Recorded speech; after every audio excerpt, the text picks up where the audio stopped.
by Häagen-Dazs. And in this corner, the defending and still champions of the world. The champs.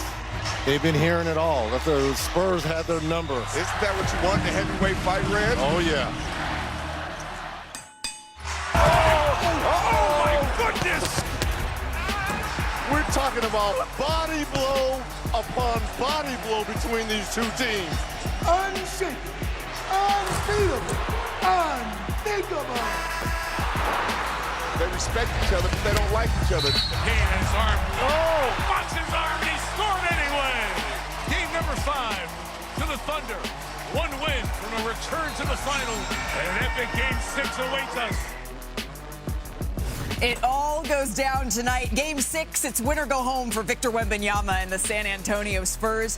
And these are the games that make stars. This is where pressure can make a gem of a game. This series, it's taught us that Wemby, he needs to be that superstar for San Antonio, because you can see right here, in their wins, he's dominated, right? To the tune of 37 points, 16 rebounds a game.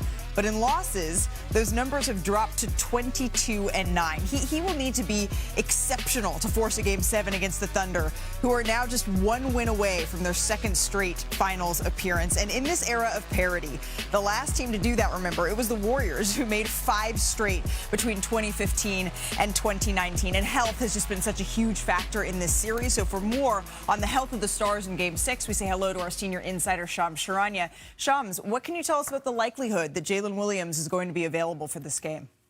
Malika, Jalen Williams' status, as it's been ever since he suffered his second hamstring strain to the same hamstring in just under 1 month. It is very much up in the air tonight and moving forward here in this series if it does require a Game 7. He is doing more and more and progressing more and more in his pregame workouts, and his workouts off of team activities, at least for the public. But to have the second strain to the same hamstring just under 1 month just speaks to the severity of what this is and how sensitive and how tricky an injury like this can be. And we know Oklahoma City Thunder as an organization have always been cautious, and especially for a player like J-Dub, who has dealt with multiple different hamstring issues over the course of the season. He's now just 1 week out. This is typically an injury that is measured in weeks, not just days. Yeah, and you have to imagine feeling like they're 1 win away, having gotten this far without Jalen Williams. There's no A.J. Mitchell in this game as well. If it means getting him a little bit more time, that they can rest him and heal him, if they feel confident, they're going to give him as much time as he can possibly take. Shams, thank you very much for that insight here. This series, it has been back and forth. We've seen nail-biters. We have seen excellent games. I mean, what a series this has been. And that is with the SGA struggling a little bit by his standards. Because, yes, he scored 26 a game, including 32 in Game 5. But the double teams have been giving him a little bit of trouble. Again, heavy on the little bit of trouble here. Wemby, meanwhile, he is the first player here to average 25 points, 10 rebounds, 3 blocks a game during a 5-game span of the conference finals since another Spurs great did it, Tim Duncan. That was back in 2023. But really, when you look at his numbers, as we showed early in the show, it's been feast or famine for him, which makes the bench scoring, right, all that more important. The Thunder bench has scored over twice as many points as the Spurs bench in this series. OKC's 51.4 bench points a game. That's on pace to be the most in conference finals history. As we say hello to our senior writer, Brian Windhorst, our do-it-all analyst, Chiney Agumake. It's going down, Brian. We have a Game 6 tonight. Why did I say that like a fan? It's going down, Brian. It's going down. It's going down, Brian. There we Less go. Stewie, a little bit more importance of the game. You did sound like Stewie from Family Guy. It's called a tan, Brian. It's called tan. Let's get back on track to this Game 6. If you're looking at the Oklahoma City Thunder being able to close this out, Mr. Windhorst, what's it going to take? Shea is in hell. Okay, you say he's struggling, and I agree, but he has never had a series where he has been this demanded from on offense. When you look at Stephon Castle in front of him most of the time, with Victor Wembanyama as the backline defense, with help coming from other players with size, he is having to work so hard, and it shows in his stats. We're talking about a player, Malika, who has shot over 50% and scored over 30 points a game for 4 straight years. In this series, he's shooting under 40% and averaging only 26 because this is such a fight. And it's really a joy to watch. I know people out there Some people are counting how many times he falls and whatever. I think this is absolute strength on strength. The two-time MVP at the top of his game going against the unanimous Defensive Player of the Year and his band of merry mates who fights him every possession without A.J. Mitchell, without Jalen Williams. And he's really relying on Cason Wallace and Alex Caruso, two guys who are not normally primary ball handlers, who've been promoted. Cason Wallace had the most assists he's had in any game in the playoffs last game, in the vital Game 5. And then Alex Caruso had 8 total assists in the first 4 games of the series, had 6 in Game 5 alone because he was trying to create to help Shea out.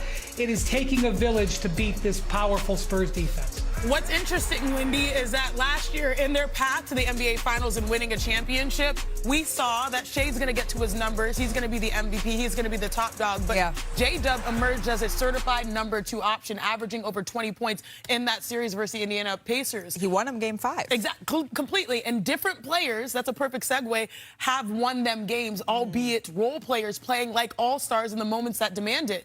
In Game 1, it was Alex Caruso. That was like the Game 1. Even though they didn't win, you're still seeing big performances. Finally, the number 2 showed up, right? Chet Holmgren. He's going to be critical. He finally got a double-double, 16 and 11. But it's more than that, because on the road, your supporting cast has to make shots. No better example of this than Chet Holmgren showing up on the road. But also, let me add into the conversation, into the group chat, Alex Caruso. Alex Caruso at home has averaged 23 points per game, shooting 58% from 3. On the road, though, 7.5 points per game. And so there's a drastic difference on how these guys are shooting the ball to provide help for feel all of that pressure. And I don't think history in this case maybe is the best indicator of how tonight is going to go. But we did see the Thunder play a couple of 7-game series last season on their way to a championship. They were not good, Brian, in Game 6 against Denver. That was on the road. They were not good in Game 6 against the Indiana Pacers. That was on the road. And the last time that we saw all of these role players that Shanae is talking about back in San Antonio, a lot of them, Alex Caruso chiefly, really struggled in this game, knowing that it's not likely that J-Dub's going to play, knowing that there is no A.J. Mitchell. How can they make an adjustment there? They were not good in Game 4 in this series, the last time they played in San Antonio. Exactly. So I would agree with you. And so, like, they are going to need some energy early on from Chet Holmgren. Chet Holmgren and Isaiah Hartenstein were able to outplay Victor Wembanyama in Game 5. I'm not saying that's going to happen again, but if you look at Chet Holmgren and Hartenstein, I believe they outscored Wembanyama and they out-rebounded him together. It's going to take a team effort, but I love the way that Chet came into that game with a scorer's mindset. He has got to apply pressure to get some of the attention off of Shea, because Shea is struggling to breathe. I am actually very impressed with the numbers that Shea is putting up, and especially on the road where you can't necessarily count on those role players. Count on your other All-NBA guy. You know what's crazy, Wendy? What you say about Shea can be applied to Victor. Struggling to breathe. The physicality, you know, the way that they've gravitated to him. We have this new stat, gravity, right? Victor Wembanyama cannot breathe. We saw that in Game 5 in the same way that SGA is dealing with double teams, and that's why we're seeing some of those slow starts. And for me, it just comes down to how you style the game. Victor, to me, he was fatigued. That was a fatigue game. He did not have his legs. We saw that on the three-point shot. He was 0 for 5 from 3. He got stuffed on some dunks, right? He should be more rested, but both guys play inside out, despite being a guard and a post player. In Game 1, Victor Wembanyama had 6 dunks, I believe. Now, in the last game, in the last win, he had 4 dunks. Right. Whenever he dunks the ball more, his team wins more. Go on the inside, similar to Shea. Shea has to be able to score in transition before the defense gets set up. Right. So it's interesting to see a guard and a post have similar pathways for success. But as much as we talk about Shea struggling offensively, what we really mean is he's struggling to score, because he is averaging 10 assists, right, a game. And so that would be, nearly 10 assists in the conference final. So while his scoring is down, the playmaking is there. It's just that the other guys have to capitalize on that. Yeah, the playmaking is hot and cold based off of his teammates being able to shoot. And we tend to see this hot and cold where it's cold on the road and hot at home. Because what does Perk say? Perk's not on the show, but role players play better at home. He's not lying. He's been saying it for a very long time. That was very good. But that is, was that good? Yeah, that was good. But that is absolutely the truth. And so I think for Shea, again, beating the defense down the floor and attacking there, what's crazy is that Victor is always looming. And sometimes the looming works to Shea's benefit so he can pass. But when it doesn't, that's where he has to look to capitalize. But, like, this is the first time we're seeing Victor Wembanyama in a postseason. Right. It's unbelievable. Yeah. He is the help side defender coming to slow Shea down. No one designed in basketball can do that better than Victor. Yeah, and Victor is going to have to be that superstar that we saw in Game 1, that superstar that we saw in Game 3 in order to force a Game 7 in this series. We're going to dive much more into this Game 6 as NBA Today rolls on, but we just got some news a couple of minutes ago out of the NBA Board of Governors meeting. They just held a vote on a major overhaul for the draft lottery system. We're going to tell you the results of that vote, what it means for tanking, coming up here in just a little bit. And yes, much more on Game 6 because it could hinge, right, Sinead, on another otherworldly game from Victor Wembanyama. How can the French phenom force a Game 7 here? And yes, let's get to the New York Knicks as well because they've always had star power. So what exactly is different that's unlocked this group, turned them into champions of the East? There's no better person to answer that question than our Monica